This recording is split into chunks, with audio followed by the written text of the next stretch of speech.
Eyewitness News Solutions reporter Phillip followed along with the busiest fire station in the country, LAFD Station 9, to see how it all works. The welt on your head I'm a little concerned about. Lunchtime in downtown LA. People walking by see a woman being treated by firefighters, but what they don't know is that the paramedics treating her are part of a pilot program using an FRV, fast response vehicle. I call them the special forces of the LAFD because of their multi-skill set. The LAFD now has 4 of these vehicles, and the fast response time is because the teams are always on the street. In the 4 hours I spent with Station 9, the team handled 11 calls.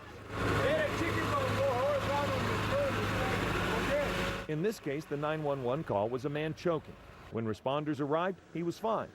It's a great example of the program's value because of the resources not used. Typically, a fire engine and ambulance would respond, but this incident was cleared in minutes before firefighters even left Station 9.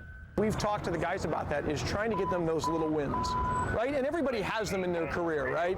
The time the boss didn't come knock on your door or whatever, right? The time you didn't have to take that one phone call. The time that we were able to mitigate this before they got there or they never even got it in the first place. The FRV arrived at a home 3 minutes before an ambulance to treat a woman who had trouble breathing.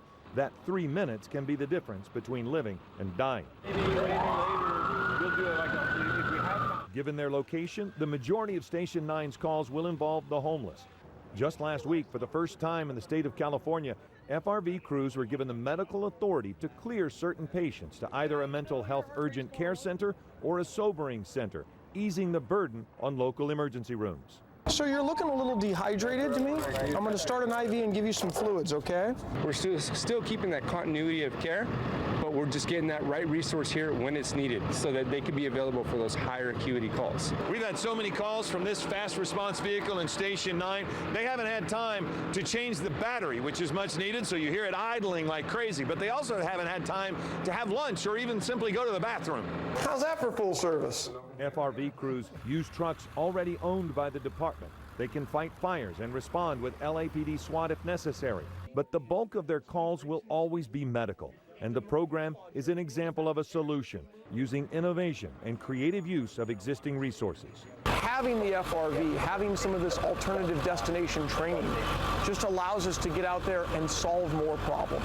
Phillip, ABC7 Eyewitness News.